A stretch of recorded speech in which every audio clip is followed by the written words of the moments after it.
Hi friends, ಎಲ್ಲರಿಗೂ ನಮ್ಮ ಅಡ್ಡಾ ವಾರಿಯರ್ಸ್ ಯೂಟ್ಯೂಬ್ ಚಾನಲ್ ಕಡೆಯಿಂದ ಸ್ವಾಗತ. ನಾವು ಇವತ್ತು ವಿಡಿಯೋದೊಳಗೆ ಯಾವ ಟಾಪಿಕ್ ಬಗ್ಗೆ ಚರ್ಚೆ ಮಾಡ್ತಾ ಹೋಗೋಣಪ್ಪ ಅಂದ್ರೆ ನಮ್ಮ ಸೌರವ್ಯೂಹದ 8 ಗ್ರಹಗಳ ಬಗ್ಗೆ ಅಪ್ಡೇಟೆಡ್ ಮಾಹಿತಿಯನ್ನು ಚರ್ಚೆ ಮಾಡ್ತಾ ಹೋಗೋಣ. ಮೊದಲೇ ಗ್ರಹ ಯಾವುದು? ಬುಧ ಗ್ರಹ ಸ್ನೇಹಿತರೆ. ಯಾವುದು? ಮರ್ಕ್ಯೂರಿ ಸ್ನೇಹಿತರೆ. ಬನ್ನಿ ಸ್ನೇಹಿತರೆ, ಈ ಗ್ರಹ ಏನೇನು ಮಾಹಿತಿಯನ್ನು ಒಳಗೊಂಡಿದೆ ಅಂತ ನೋಡ್ತಾ ಹೋಗೋದಾದ್ರೆ, ಮೊದಲೇದಾಗಿ ಈ ಗ್ರಹ ಸೂರ್ಯನಿಗೆ ಅತ್ಯಂತ ಸಮೀಪವಾದ ಗ್ರಹವಾಗಿರುತ್ತೆ. ಹಾಗಾದರೆ ಇದು ಸೂರ್ಯನಿಂದ ಎಷ್ಟು ಕಿಲೋಮೀಟರ್ ದೂರ ಇದೆ? 57.9 ಕಿಲೋಮೀಟರ್ ದೂರ ಇದೆ ನೋಡಿ ಸ್ನೇಹಿತರೆ. ಎಷ್ಟಿದೆ? 57.9 ಕಿಲೋಮೀಟರ್ ದೂರವಿದೆ. ಈ ಗ್ರಹ ಸೌರವ್ಯೂಹದೊಳಗೆ ಅತ್ಯಂತ ಚಿಕ್ಕ ಗ್ರಹ ಕೂಡ ಆಗಿರುತ್ತೆ. ಸೌರವ್ಯೂಹದೊಳಗೆ ಅತ್ಯಂತ ಚಿಕ್ಕ ಗ್ರಹ ಯಾವುದು? ಬುಧ ಗ್ರಹ ನೋಡಿ ಸ್ನೇಹಿತರೆ. ಈ ಗ್ರಹದ ಒಟ್ಟು ವ್ಯಾಸ ಎಷ್ಟಿದೆ? 4827 ಕಿಲೋಮೀಟರ್ ಇದೆ ನೋಡಿ. ಎಷ್ಟಿದೆ? 4827 ಕಿಲೋಮೀಟರ್ ಇದೆ. ಈ ಗ್ರಹದ ಭ್ರಮಣಾವಧಿ ಎಷ್ಟಿದೆ? 58.7 ದಿನದಿಂದ 59 ದಿನ ನೋಡಿ ಸ್ನೇಹಿತರೆ. ಭ್ರಮಣಾವಧಿ ಅಂದರೆ ಏನಪ್ಪ ಅಂದ್ರೆ, ಈ ಗ್ರಹ ತನ್ನ ಒಂದು ಸುತ್ತಲು ತೆಗೆದುಕೊಳ್ಳುವ ಅವಧಿಯನ್ನು ಭ್ರಮಣಾವಧಿ ಅಂತ ಕರೀತಾರೆ. ಹಾಗಾದರೆ ಎಷ್ಟು ದಿನ ತಗೊಳುತ್ತಾ? 59 ದಿನ ತಗೊಳುತ್ತಾ. ನೆಕ್ಸ್ಟು ಪರಿಭ್ರಮಣಾವಧಿ. ಪರಿಭ್ರಮಣಾವಧಿ ಎಷ್ಟಿದೆ? 88 ದಿನ ಇದೆ ನೋಡಿ ಸ್ನೇಹಿತರೆ. ಪರಿಭ್ರಮಣಾವಧಿ ಅಂದ್ರೆ ಈ ಗ್ರಹ ಸೂರ್ಯನ ಒಂದು ಸುತ್ತಲು ತೆಗೆದುಕೊಳ್ಳುವ ಅವಧಿಗೆ ಪರಿಭ್ರಮಣಾವಧಿ ಅಂತಾರೆ. ಹಾಗಾದ್ರೆ ಎಷ್ಟು ದಿನ ತೆಗೆದುಕೊಳ್ಳುತ್ತಾ? 88 ದಿನ ತೆಗೆದುಕೊಳ್ಳುತ್ತಾ. ನೆಕ್ಸ್ಟು ಸೌರವ್ಯೂಹದೊಳಗೆ ಅತ್ಯಂತ ಕಡಿಮೆ ಪರಿಭ್ರಮಣಾವಧಿ ಹೊಂದಿರುವ ಗ್ರಹವಾಗಿರುತ್ತೆ. ಅಂದರೆ ಸೂರ್ಯನ ಒಂದು ಸುತ್ತಲು ಕಡಿಮೆ ಅವಧಿಯನ್ನು ಈ ಗ್ರಹ ತೆಗೆದುಕೊಳ್ಳುತ್ತಾ. ನೆಕ್ಸ್ಟು ಈ ಗ್ರಹದಲ್ಲಿ ಹಗಲಿನಲ್ಲಿ ಉಷ್ಣಾಂಶ ಎಷ್ಟಿರುತ್ತಪ್ಪ ಅಂದ್ರೆ 427 ಡಿಗ್ರಿ ಸೆಲ್ಸಿಯಸ್ ಇರುತ್ತೆ ನೋಡಿ ಸ್ನೇಹಿತರೆ. ಎಷ್ಟಿರುತ್ತೆ? 427 ಡಿಗ್ರಿ ಸೆಲ್ಸಿಯಸ್ ಇರುತ್ತೆ. ನೆಕ್ಸ್ಟು ರಾತ್ರಿ ಅವಧಿ ಒಳಗೆ ಎಷ್ಟಿರುತ್ತೆ? 185 ಡಿಗ್ರಿಯಿಂದ 187 ಡಿಗ್ರಿ ಇರುತ್ತೆ ನೋಡಿ ಸ್ನೇಹಿತರೆ. ಈ ಗ್ರಹದ ಬಣ್ಣ ಯಾವುದಪ್ಪ ಅಂದ್ರೆ ಕಂದು ಬಣ್ಣ ಸ್ನೇಹಿತರೆ. ಈ ಗ್ರಹ ಯಾವ ಬಣ್ಣದಲ್ಲಿ ಕಾಣುತ್ತಾ? ಕಂದು ಬಣ್ಣದೊಳಗೆ ಕಾಣುತ್ತಾ. ಸೌರವ್ಯೂಹದಲ್ಲಿ ಅತಿ ಹೆಚ್ಚು ಉಷ್ಣಾಂಶದ ವ್ಯತ್ಯಾಸ ಹೊಂದಿರುವ ಒಂದು ಗ್ರಹ ಯಾವುದಪ್ಪ ಅಂದ್ರೆ ಇದೇ ಬುಧ ಗ್ರಹ. ಯಾಕಪ್ಪ ಅಂದ್ರೆ ಸೂರ್ಯನಿಗೆ ಅತ್ಯಂತ ಸಮೀಪವಾದ ಗ್ರಹವಾಗಿರುತ್ತೆ. ಆದ ಕಾರಣ ಇಲ್ಲಿ ವೇರಿಯೇಷನ್ ಆಗ್ತಿರ್ತದೆ ಆಗಾಗ ಉಷ್ಣಾಂಶ. ನೆಕ್ಸ್ಟು ಈ ಗ್ರಹವನ್ನು ರೋಮನ್ನರು ಏನಂತ ಕರೀತಾರಪ್ಪ ಅಂದ್ರೆ ವಾಣಿಜ್ಯ ಮತ್ತು ಚಾತುರ್ಯ ದೇವತೆ ಅಂತ ಕರೀತಾರೆ. ಯಾರು? ರೋಮನ್ನರು. ಈ ಬುಧ ಗ್ರಹಕ್ಕೆ ಯಾವುದೇ ಉಪಗ್ರಹಗಳ ಇಲ್ಲ ನೋಡಿ ಸ್ನೇಹಿತರೆ. ನೆಕ್ಸ್ಟ್ ಎರಡನೇ ಪ್ರಮುಖ ಗ್ರಹ ಯಾವುದು? ಶುಕ್ರ ಗ್ರಹ ಸ್ನೇಹಿತರೆ. ಯಾವುದು? ವೆನಸ್ ಸ್ನೇಹಿತರೆ. ಈ ಗ್ರಹ ಸೂರ್ಯನಿಗೆ ಎರಡನೇ ಅತಿ ಸಮೀಪವಾದ ಗ್ರಹವಾಗಿರುತ್ತೆ. ಅಂದ್ರೆ ಸೂರ್ಯನಿಗೆ ಎರಡನೇ ಸಮೀಪ ಗ್ರಹ ಯಾವುದು? ಶುಕ್ರ ಗ್ರಹ. ಈ ಗ್ರಹ ಸೂರ್ಯನಿಂದ ಎಷ್ಟು ಕಿಲೋಮೀಟರ್ ದೂರದಲ್ಲಿದೆಯಪ್ಪ ಅಂದ್ರೆ 108.2 ಕಿಲೋಮೀಟರ್ ದೂರದೊಳಗಿದೆ. ನೆಕ್ಸ್ಟ್ ಈ ಗ್ರಹ ಗಾತ್ರದೊಳಗೆ 6ನೇ ಅತಿ ದೊಡ್ಡ ಗ್ರಹ ಕೂಡ ಆಗಿದೆ. ಅಂದ್ರೆ ವಿಸ್ತೀರ್ಣದೊಳಗೆ 6ನೇ ಅತಿ ದೊಡ್ಡ ಗ್ರಹ ನೋಡಿ ಸ್ನೇಹಿತರೆ. ಇದೆ ಯಾವುದು? ಶುಕ್ರ ಗ್ರಹ. ಈ ಗ್ರಹದ ಒಟ್ಟು ವ್ಯಾಸ ಎಷ್ಟಿದೆ? 12,140 ಕಿಲೋಮೀಟರ್ ವ್ಯಾಸ ಇದೆ ನೋಡಿ. ಎಷ್ಟಿದೆ? 12,140 ಕಿಲೋಮೀಟರ್ ವ್ಯಾಸ ಇದೆ. ಈ ಗ್ರಹದ ಭ್ರಮಣಾವಧಿ ಎಷ್ಟಿದೆ? 243 ದಿನ ಇದೆ. ಅಂದ್ರೆ ಈ ಗ್ರಹ ತನ್ನ ಒಂದು ಸುತ್ತಲು ತೆಗೆದುಕೊಳ್ಳುವ ಅವಧಿ ಎಷ್ಟು? 243 ದಿನ ನೋಡಿ ಸ್ನೇಹಿತರೆ. ನೆಕ್ಸ್ಟು ಪರಿಭ್ರಮಣಾವಧಿ ಎಷ್ಟಿದೆ? 225 ದಿನ ಇದೆ. ಪರಿಭ್ರಮಣಾವಧಿ ಅಂದರೆ ಸೂರ್ಯನ ಒಂದು ಸುತ್ತಲು ತೆಗೆದುಕೊಳ್ಳುವ ಅವಧಿ ಎಷ್ಟು? 225 ದಿನ. ಈ ಗ್ರಹ ಅತಿ ಹೆಚ್ಚು ಭ್ರಮಣ ಅವಧಿ ಹೊಂದಿರುವ ಗ್ರಹವಾಗಿದೆ. ಸಾರಿ ಸ್ನೇಹಿತರೆ, ಪರಿಭ್ರಮಣ ಅಂತಾಗಿದೆ. ಭ್ರಮಣ ಅವಧಿ ಆಗಬೇಕಾಗಿತ್ತದು. ಅತಿ ಹೆಚ್ಚು ಭ್ರಮಣಾವಧಿ ಹೊಂದಿರುವ ಗ್ರಹ ಯಾವುದು? ಇದೇ ಶುಕ್ರ ಗ್ರಹ. ಅಂದರೆ ಈ ಗ್ರಹ ತನ್ನ ಒಂದು ಸುತ್ತಲು ತೆಗೆದುಕೊಳ್ಳುವ ಅವಧಿ ಎಷ್ಟು? 243. ಅಂದರೆ ಸೌರವ್ಯೂಹದೊಳಗೆ ಅತಿ ಹೆಚ್ಚು ಭ್ರಮಣಾವಧಿ ಹೊಂದಿರುವ ಒಂದು ಗ್ರಹವಾಗಿದೆ ಇದು.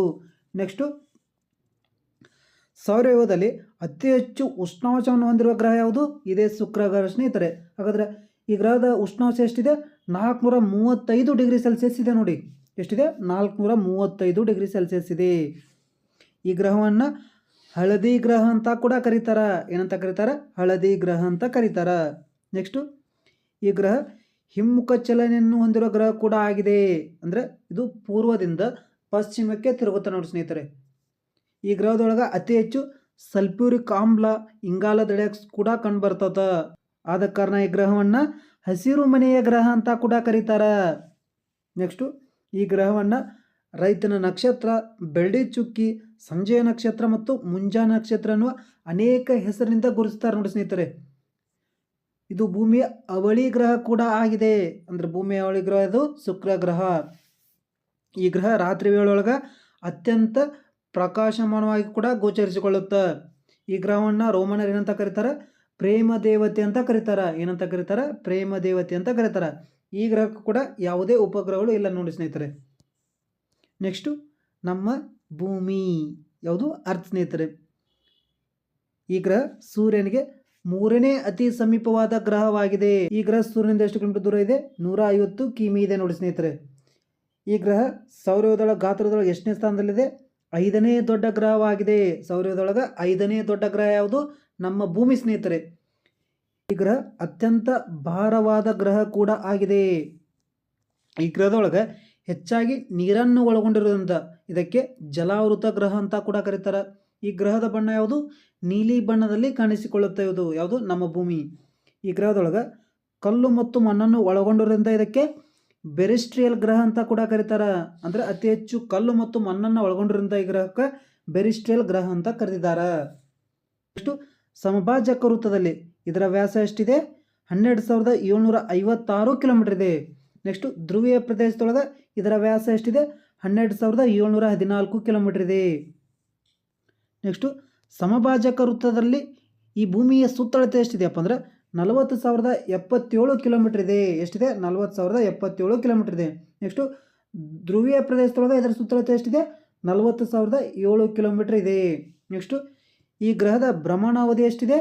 23 ಗಂಟೆ 56 ನಿಮಿಷ 4.09 ಸೆಕೆಂಡ್. ಎಷ್ಟು? 23 ಗಂಟೆ 56 ನಿಮಿಷ 4.09 ಸೆಕೆಂಡ್ ಭ್ರಮಣಾವಧಿ. ಅಂದರೆ ಈ ಗ್ರಹ ತನ್ನ ಸುತ್ತ ಒಂದು ಸುತ್ತಲೂ ತೆಗೆದುಕೊಳ್ಳುವ ಅವಧಿಯಾಗಿರುತ್ತೆ. ನೆಕ್ಸ್ಟು ಪರಿಭ್ರಮಣಾವಧಿ ಎಷ್ಟಿದೆ? 365 ದಿನ 5 ಗಂಟೆ 48 ನಿಮಿಷ ಬೇಕು. ಅಂದರೆ ಸೂರ್ಯನ ಸುತ್ತ ಒಂದು ಸುತ್ತನ ಸುತ್ತಲೂ ಇಷ್ಟು ಅವಧಿಯನ್ನು ತೆಗೆದುಕೊಳ್ಳುತ್ತೆ. ಇದು ಭೂಮಿಗೆ ಏಕೈಕ ನೈಸರ್ಗಿಕ ಉಪಗ್ರಹ ಇದೆ. ಅದ್ಯಾವುದು? ಚಂದ್ರ ನೋಡಿ ಸ್ನೇಹಿತರೆ. ಯಾವುದು? ಮೂನ್ ಸ್ನೇಹಿತರೆ. ಚಂದ್ರನ ಬೆಳಕು ಭೂಮಿಯನ್ನು ತಲುಪಲು ಎಷ್ಟು ಕಾಲಾವಧಿ ಬೇಕು? 1.3 ಸೆಕೆಂಡ್ ಬೇಕು. ನೆಕ್ಸ್ಟು ಸೂರ್ಯನ ಬೆಳಕು ಭೂಮಿಯನ್ನು ತಲುಪಲು ಎಷ್ಟು ಕಾಲಾವಕಾಶ ಬೇಕು? 8 ನಿಮಿಷ ಬೇಕಾಗುತ್ತಾ. ನೆಕ್ಸ್ಟು ಭೂಮಿಯ ನೈಸರ್ಗಿಕ ಉಪಗ್ರಹವಾದ ಚಂದ್ರನ ವ್ಯಾಸ ಎಷ್ಟಿದೆ ಅಂದರೆ 3,476 ಕಿಲೋಮೀಟರ್ ವ್ಯಾಸ ಇದೆ. ಚಂದ್ರನ ಭ್ರಮಣ ಮತ್ತು ಪರಿಭ್ರಮಣಾವಧಿ ಒಂದೇ ಆಗಿರುತ್ತೆ. ಅಂದರೆ ಭ್ರಮಣಾವಧಿ ಅಂದರೆ ಚಂದ್ರ ತನ್ನ ಸುತ್ತು ಒಂದು ಸುತ್ತು ತೆಗೆದುಕೊಳ್ಳುವ ಅವಧಿ, ಮತ್ತು ಪರಿಭ್ರಮಣಾವಧಿ ಅಂದರೆ ಚಂದ್ರ ಭೂಮಿಯ ಸುತ್ತು ಒಂದು ಸುತ್ತನ ಸುತ್ತಲೂ ತೆಗೆದುಕೊಳ್ಳುವ ಅವಧಿಯಾಗಿರುತ್ತೆ. ಅಂದರೆ ಒಂದೇ. ಅಂದರೆ ಎಷ್ಟಿದೆ? 27 ದಿನ 7 ಗಂಟೆ 46 ನಿಮಿಷ 11.47 ಸೆಕೆಂಡ್. ನೆಕ್ಸ್ಟು ಒಂದು ಅಮಾವಾಸ್ಯೆಯಿಂದ ಇನ್ನೊಂದು ಅಮಾವಾಸ್ಯೆ ಆಗಿರ್ಬೋದು, ಅಥವಾ ಒಂದು ಹುಣ್ಣಿಮೆಯಿಂದ ಇನ್ನೊಂದು ಹುಣ್ಣಿಮೆಯವರೆಗಿನ ಚಂದ್ರನ ಅವಧಿಯನ್ನು ಚಂದ್ರಮಾಸ ಅಂತ ಕರೀತಾರೆ. ಏನಂತ ಕರೀತಾರೆ? ಚಂದ್ರಮಾಸ ಅಂತ ಕರೀತಾರೆ. ಇದರ ಅವಧಿ ಕೂಡ ಒಂದೇ ಆಗಿರುತ್ತೆ. ಅಂದರೆ 29 ದಿನ 12 ಗಂಟೆ 44 ನಿಮಿಷ ಮತ್ತು 11 ಸೆಕೆಂಡ್ ಆಗಿದೆ. ನೆಕ್ಸ್ಟು ಅಮಾವಾಸ್ಯೆಯಿಂದ ಹುಣ್ಣಿಮೆವರೆಗಿನ ಚಂದ್ರನ ಅವಸ್ಥೆಗೆ ಶುಕ್ಲ ಪಕ್ಷ ಅಂತ ಕರೀತಾರೆ, ಹಾಗೂ ಹುಣ್ಣಿಮೆಯಿಂದ ಅಮಾವಾಸ್ಯೆವರೆಗಿನ ಚಂದ್ರನ ಅವಸ್ಥೆಗೆ ಕೃಷ್ಣ ಪಕ್ಷ ಅಂತ ಕರೀತಾರೆ. ನೆಕ್ಸ್ಟು ಗ್ರಹಣಗಳ ಬಗ್ಗೆನೂ ಸ್ವಲ್ಪ ಮಾಹಿತಿಯನ್ನು ನೋಡ್ತಾ ಹೋಗೋಣ. ಇಲ್ಲಿ ಗ್ರಹಣಗಳನ್ನು ಆಂಗ್ಲ ಭಾಷೆಯೊಳಗೆ ಎಕ್ಸಿಪ್ ಅಂತ ಕರೀತಾರೆ ನೋಡ್ರಿ. ಏನಂತ ಕರೀತಾರೆ? ಎಕ್ಸಿಪ್ ಅಂತ ಕರೀತಾರೆ. ಎಕ್ಸಿಪ್ ಅಂದರೆ ಕಾಣಿಸಿಕೊಳ್ಳಲು ವಿಫಲ ಎಂದರ್ಥ. ನೆಕ್ಸ್ಟು ಸೂರ್ಯ ಚಂದ್ರ ಭೂಮಿ ಅಥವಾ ಸೂರ್ಯ ಭೂಮಿ ಚಂದ್ರ ಒಂದೇ ಸರಳ ರೇಖೆಯಲ್ಲಿ ಬಂದಾಗ ಮಾತ್ರ ಗ್ರಹಣಗಳು ಸಂಭವಿಸ್ತವ. ನೆಕ್ಸ್ಟು 4ನೇ ಒಂದು ಪ್ರಮುಖ ಗ್ರಹ ಯಾವುದು? ಮಂಗಳ ಗ್ರಹ ಸ್ನೇಹಿತರೆ. ಯಾವುದು? ಮಾರ್ಸ್. ಈ ಗ್ರಹ ಸೂರ್ಯನಿಗೆ 4ನೇ ಸಮೀಪವಾದ ಗ್ರಹವಾಗಿದೆ.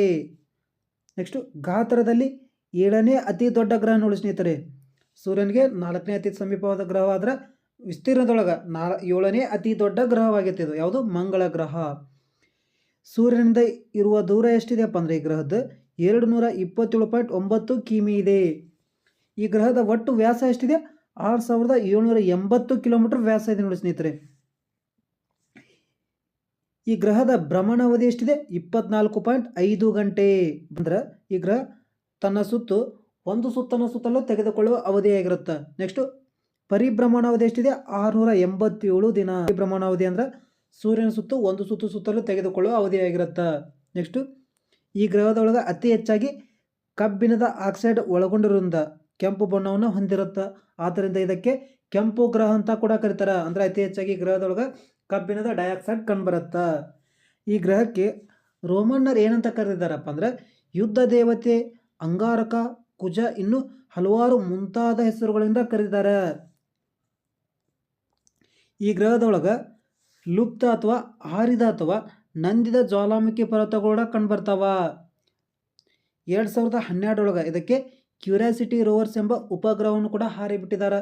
ಮತ್ತು 2014 ಮಾರ್ಸ್ ಆರ್ಬಿಟರ್ ಮಿಷನ್ ಕೂಡ ಹಾರಿಬಿಟ್ಟಿದ್ದಾರೆ ನೋಡಿ ಸ್ನೇಹಿತರೆ. ಇಲ್ಲಿ ಈ ಗ್ರಹಕ್ಕೆ 2 ಪ್ರಮುಖ ಉಪಗ್ರಹಗಳು ಕೂಡ ಕಂಡುಬರ್ತಾವ. ಅವ್ಯಾವು? ಒಂದು ಫೈಬೋಸ್, ಇನ್ನೊಂದು ಡಿಮೋಸ್. ನಮ್ಮ ಸೌರವ್ಯೂಹದೊಳಗೆ ಅತ್ಯಂತ ಚಿಕ್ಕದಾದ ಉಪಗ್ರಹ ಯಾವುದು? ಡಿಮೋಸ್ ಸ್ನೇಹಿತರೆ. ಯಾವುದು? ಮಂಗಳ ಗ್ರಹದ ಒಂದು ಉಪಗ್ರಹವಾದ ಡಿಮೋಸ್ ಆಗಿರುತ್ತೆ. ನೆಕ್ಸ್ಟು ಮಂಗಳ ಮತ್ತು ಗುರುಗ್ರಹಗಳ ನಡುವೆ ಧೂಮಕೇತುಗಳು ಕೂಡ ಕಂಡುಬರ್ತಾವ. ಸುಮಾರು ಬಾರಿ ಕ್ವಶನ್ ಆಗಿದೆ. ಧೂಮಕೇತುಗಳು ಯಾವ ವಲಯದಲ್ಲಿ ಕಂಡುಬರ್ತಾವಪ್ಪ ಅಂದ್ರೆ ಮಂಗಳ ಮತ್ತು ಗುರುಗ್ರಹಗಳ ನಡುವೆ ಕಂಡುಬರ್ತಾವೆ ನೋಡಿ ಸ್ನೇಹಿತರೆ.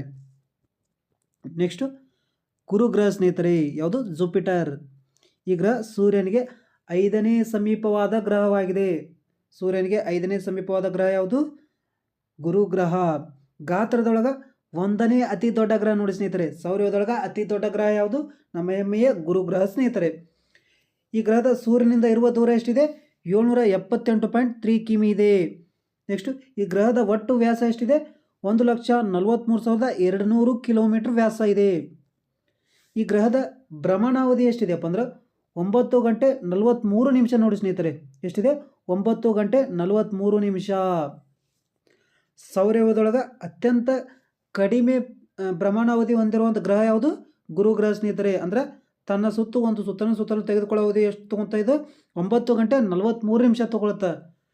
ಈ ಗ್ರಹದ ಪರಿಭ್ರಮಣಾವಧಿ ಎಷ್ಟಿದೆಯಪ್ಪ ಅಂದ್ರೆ 12 ವರ್ಷ ಇದೆ. ಅಂದ್ರೆ ಸೂರ್ಯನ ಸುತ್ತ ಒಂದು ಸುತ್ತಲು ತೆಗೆದುಕೊಳ್ಳೋ ಅವಧಿ ಎಷ್ಟಿದ್ರದ್ದು? 12 ವರ್ಷ ಆಗಿರುತ್ತೆ. ಈ ಗ್ರಹವನ್ನು ರೋಮನ್ನರು ಏನಂತ ಕರೀತಾರಪ್ಪ ಅಂದ್ರೆ ಆಕಾಶ ದೇವತೆ ಅಂತ ಕರೀತಾರ. ಏನಂತ ಕರೀತಾರ? ಆಕಾಶ ದೇವತೆ ಅಂತ ಕರೀತಾರ. ಈ ಗ್ರಹಕ್ಕೆ ಕೆಂಪು ಮಚ್ಚನ್ನು ಕೂಡ ಒಳಗೊಂಡ ಗ್ರಹವಾಗಿದೆ ಇದು. ಈ ಗ್ರಹದ ಬಣ್ಣ ಯಾವುದಪ್ಪ ಅಂದ್ರೆ ಹಳದಿ ಬಣ್ಣದಲ್ಲಿ ಕಾಣಿಸಿಕೊಳ್ಳುತ್ತೆ ನೋಡಿ ಸ್ನೇಹಿತರೆ ಈ ಗ್ರಹ. ನೆಕ್ಸ್ಟು 1994 ಸೋನ್ ಮೇಕರ್ ಎಂಬ ಧೂಮಕೇತು ಕೂಡ ಈ ಗ್ರಹಕ್ಕೆ ಬಂದು ಅಪ್ಪಳಿಸಿದೆ ನೋಡಿ ಸ್ನೇಹಿತರೆ.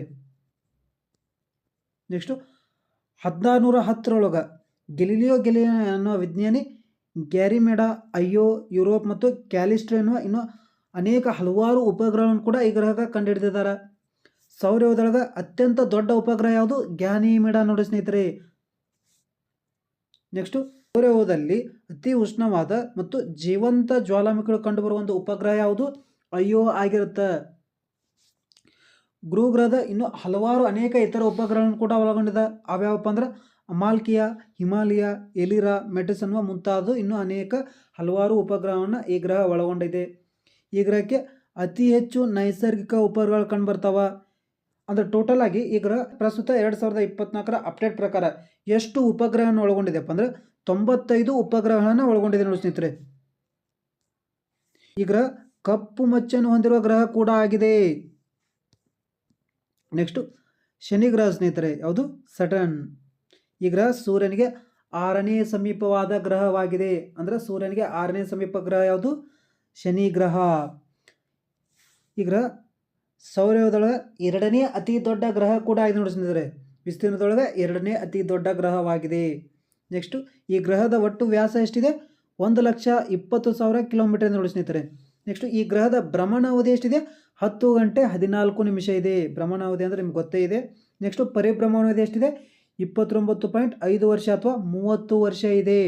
ನೆಕ್ಸ್ಟು 1665 ಕ್ರಿಶ್ಚಿಯನ್ ಹೈಗನ್ ಎಂಬಾತ ಈ ಗ್ರಹಕ್ಕೆ ಉಂಗುರಗಳ ವ್ಯವಸ್ಥೆ ಇದೆ ಅಂತ ಕೂಡ ಹೇಳ್ತಾನೆ, ಅಂದರೆ ಕಂಡುಹಿಡಿತಾನೆ.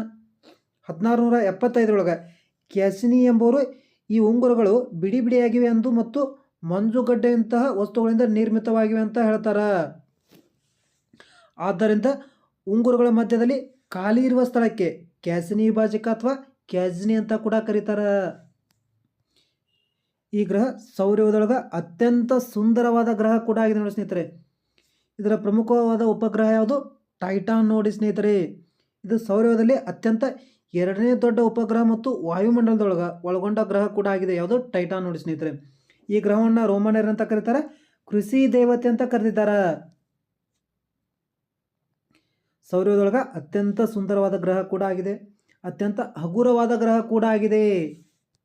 ಸೌರವ್ಯೂಹದೊಳಗೆ ಅತಿ ಹೆಚ್ಚು ಉಪಗ್ರಹವನ್ನು ಒಳಗೊಂಡ ಗ್ರಹ ಕೂಡ ಆಗಿದೆ. ಪ್ರಸ್ತುತ ಅತಿ ಹೆಚ್ಚು ಉಪಗ್ರಹವನ್ನು ಒಳಗೊಂಡ ಗ್ರಹ ಯಾವುದು? ಶನಿ ಗ್ರಹ ನೋಡಿ ಸ್ನೇಹಿತರೆ. ಹಾಗಾದರೆ ಎಷ್ಟು ಉಪಗ್ರಹವನ್ನು ಒಳಗೊಂಡಿದೆ? 146 ಉಪಗ್ರಹಗಳನ್ನು ಪ್ರಸ್ತುತ ಒಳಗೊಂಡೈತೆ ನೋಡಿ ಸ್ನೇಹಿತರೆ. ನೆಕ್ಸ್ಟು ಯುರೇನಸ್ ಗ್ರಹ ಸ್ನೇಹಿತರೆ. ಯಾವುದು? ಯುರೇನಸ್. ಈ ಗ್ರಹ ಸೂರ್ಯನಿಗೆ 7ನೇ ಸಮೀಪವಾದ ಗ್ರಹ ಕೂಡ ಆಗಿದೆ. ಯಾವುದು? ಯುರೇನಸ್ ಗ್ರಹ ಸ್ನೇಹಿತರೆ. ಗಾತ್ರದೊಳಗೆ 3ನೇ ಅತಿ ದೊಡ್ಡ ಗ್ರಹ ಯಾವುದು? ಯುರೇನಸ್ ಗ್ರಹ. ಈ ಗ್ರಹ ಸೂರ್ಯನಿಂದ ಎಷ್ಟು ಕಿಲೋಮೀಟರ್ ದೂರದಲ್ಲಿದೆಯಪ್ಪ ಅಂದರೆ 2870 ದಶಲಕ್ಷ ಕಿಲೋಮೀಟರ್ ಇದೆ. ಈ ಗ್ರಹದ ವ್ಯಾಸ ಎಷ್ಟು? 52,900 ಕಿಲೋಮೀಟರ್ ಇದೆ ನೋಡಿ ಸ್ನೇಹಿತರೆ. ಎಷ್ಟು? 52,900 ಕಿಲೋಮೀಟರ್ ಇದೆ. ಈ ಗ್ರಹದ ಭ್ರಮಣಾವಧಿ ಎಷ್ಟು? 10 ಗಂಟೆ 45 ನಿಮಿಷ ನೋಡಿ ಸ್ನೇಹಿತರೆ. ಎಷ್ಟು? 10 ಗಂಟೆ 45 ನಿಮಿಷ.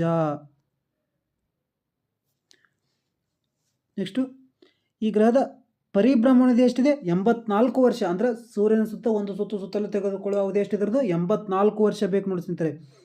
ಈ ಗ್ರಹವನ್ನು ರೋಮನ್ನರ ಏನಂತ ಕರೆದಿದ್ದಾರಪ್ಪ ಅಂದ್ರೆ ಸ್ವರ್ಗ ದೇವತೆ ಅಂತ ಕರೆದಿದ್ದಾರೆ. ಏನಂತ ಕರೆದಿದ್ದಾರೆ? ಸ್ವರ್ಗ ದೇವತೆ ಅಂತ ಕೂಡ ಕರೆದಿದ್ದಾರೆ. ಈ ಗ್ರಹದ ಬಣ್ಣ ಯಾವುದರಲ್ಲಿದೆ? ನೀಲಿ ಮತ್ತು ಹಸಿರು ಬಣ್ಣದಲ್ಲಿದೆ. ಈ ಗ್ರಹ ಪ್ರಸ್ತುತ ಎಷ್ಟು ಉಪಗ್ರಹನ ಒಳಗೊಂಡಿದೆ? 28 ಉಪಗ್ರಹನ ಒಳಗೊಂಡಿದೆ. ಈ ಗ್ರಹವನ್ನು 1781ರಲ್ಲಿ ವಿಲಿಯಂ ಹರ್ಷೆಲ್ ಎಂಬಾತ ಕಂಡುಹಿಡ್ತಾನ, ಆವಿಷ್ಕಾರ ಮಾಡ್ತಾನ. ಈ ಗ್ರಹ ಉತ್ತರ ದಕ್ಷಿಣವಾಗಿ ಲಂಬವಾಗಿ ಚಲಿಸುವ ಒಂದು ಗ್ರಹ ಕೂಡ ಆಗಿದೆ. ಯಾವುದು? ಇದೇ ನಮ್ಮ ಯುರೇನಸ್ ಗ್ರಹ. ಈ ಗ್ರಹಕ್ಕೆ ಉಂಗುರಗಳ ವ್ಯವಸ್ಥೆ ಇದೆ ಎಂದು ಬೆಂಗಳೂರಿನ ಪ್ರಮುಖ ವಿಜ್ಞಾನಿಗಳಾದ JC ಭಟ್ಟಾಚಾರ್ ಮತ್ತು ಕುಪ್ಪಸ್ವಾಮಿ ಕೂಡ ತಿಳಿಸಿದ್ದಾರೆ. ಯಾವ ಗ್ರಹಕ್ಕೆ? ಯುರೇನಸ್ ಗ್ರಹಕ್ಕೆ. ಈ ಗ್ರಹದ ಒಂದು ಪ್ರಮುಖ ಉಪಗ್ರಹ ಯಾವುದು? ಟೈಟಾನಿಕ್ ಅನ್ನುವ ಒಂದು ಪ್ರಮುಖ ಉಪಗ್ರಹವನ್ನು ಈ ಗ್ರಹ ಒಳಗೊಂಡದ. ನೆಕ್ಸ್ಟು ಕೊನೆ ಗ್ರಹ ಯಾವುದು? ನೆಪ್ಚೂನ್ ಗ್ರಹ ಸ್ನೇಹಿತರೆ. ಯಾವುದು? ನೆಪ್ಚೂನ್ ಗ್ರಹ. ಈ ಗ್ರಹ ಸೂರ್ಯನಿಗೆ 8ನೇ ಸಮೀಪವಾದ ಗ್ರಹವಾಗಿರುತ್ತೆ. ಸೌರವ್ಯೂಹದೊಳಗೆ 4ನೇ ಅತಿ ದೊಡ್ಡ ಗ್ರಹ ಕೂಡ ಆಗಿದೆ. ಹಾಗಾದರೆ ಈ ಗ್ರಹದ ಸೂರ್ಯನಿಂದ ಇರುವ ದೂರ ಎಷ್ಟು? 4,497 ಮಿಲಿಯನ್ ಕಿಲೋಮೀಟರ್ ಇದೆ. ನೆಕ್ಸ್ಟು 1844 ಜೋನ್ಸ್ ಗಾಲಿ ಎಂಬಾತ ಈ ಗ್ರಹನ ಆವಿಷ್ಕಾರ ಮಾಡ್ತಾನೆ. ಯಾರು? ಜೋನ್ಸ್ ಗಾಲಿ ಎಂಬಾತ 1846 ನೆಪ್ಚೂನ್ ಗ್ರಹವನ್ನು ಆವಿಷ್ಕಾರ ಮಾಡ್ತಾನೆ. ಈ ಗ್ರಹದ ಪ್ರಸ್ತುತ ಒಟ್ಟು ವ್ಯಾಸ ಎಷ್ಟಿದೆ? 49,500 ಕಿಲೋಮೀಟರ್ ವ್ಯಾಸ ಇದೆ.